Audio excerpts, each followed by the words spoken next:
Doctor Sandeep, जैसा कि हम लगातार चर्चा कर रहे हैं कि कैंसर की बड़ी वजहें क्या हैं। बड़ी वजहों में जैसा कि प्रदूषण भी है, तंबाकू भी है, जीवन शैली भी एक बड़ी वजह है। हाँ। अ, लोगों को क्या बदलाव करने की जरूरत है? अगर कैंसर से बचना है तो किस तरह के बदलाव अपने लाइफस्टाइल में करने होंगे? पहली चीज़ ये है कि जो जैसे बाकी पैनलिस्ट ने भी बताया कि स्क्रीनिंग जो है वो बहुत इम्पोर्टेंट है कैंसर के लिए। हम्म। क्योंकि कैंसर जो होता है ना उसका कोई अलग सा सिम्पटम नहीं रहता है। हम्म। लोग सोचते हैं कैंसर जब आएगा तो ये कोई अलग सी बीमारी होगी, ऐसा होता नहीं है। कैंसर का जो सिम्पटम है वो जो लोकल ऑर्गन है, जैसे अगर मुंह में कैंसर हो रहा है तो मुंह में घाव होता है। तो वो घाव को अगर आप सही तरीके से इन्वेस्टिगेट करोगे तभी आपको पता चलेगा कि वो कैंसर है। हम्म। तो ये अवेयरनेस जो है ना, यही सबसे जो इम्पोर्टेंट जो ये बोला जाता है ना प्रिवेंटिव मेजर, वो हम्म। अवेयरनेस है। लोगों को समझना चाहिए कि कब अपने आप को एक डॉक्टर के पास जाना है, उसका इन्वेस्टिगेशन कराना है। हम्म। दूसरी चीज जो मैं हमेशा बताता हूँ कि जो ये कैंसर जो होता है ना, काफी सारे कैंसर्स पेनलेस होते हैं। लोग सोचते हैं कि कैंसर पेनफुल होता है।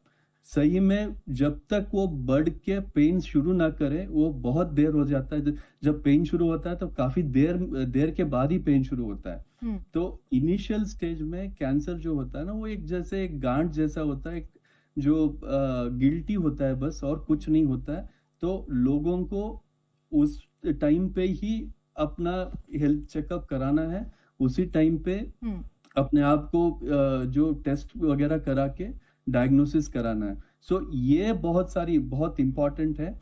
इसके सिवा जो मैंने पहले भी बताया कि जो प्रिवेंटेबल कॉजेस है, क्लियर कट प्रिवेंटेबल, जैसे टोबैको होता है या हेल्थ स्टाइल चेंजेस जैसे शुगर्स अवॉइड करना, एक्सरसाइज करना, और जो खाने में वेजिटेबल्स बढ़ाना। हम्म। वेजिटेबल्स हेल्थी होते हैं, ग्रीन लीफी वेजिटेबल्स, ग्रीन्स बहुत हेल्थी होते हैं। तो वो बढ़ाना, वो सब जो होता है उसमें इंसिडेंस ऑफ कैंसर काफी कम हो जाता है। कैंसर 100% प्रिवेंटेबल कभी नहीं हो सकता है। इन्फेक्शन जैसा नहीं है, पोलियो जैसा नहीं है। हम्म। इसको आप 100% अवॉइड नहीं कर पाओगे, हम्म। क्योंकि ये एक क्रॉनिक और क्रिटिकल इलनेस है।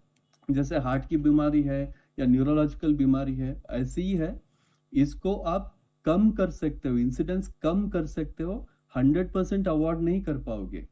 पर आप जो अभी जो हम लोग बोल रहे हैं कि 5 in 1 या सॉरी 4 in 10 या ऐसा 2 in 10 जो भी इंसिडेंस है, आप अगर आप प्रिवेंट कर पाओगे या काफी सारी हेल्थी चीजें अपने लाइफ में अडॉप्ट कर पाओगे, तो फिर आप उसको इंसिडेंस को शायद 4 से 2 तक ला सकते हो।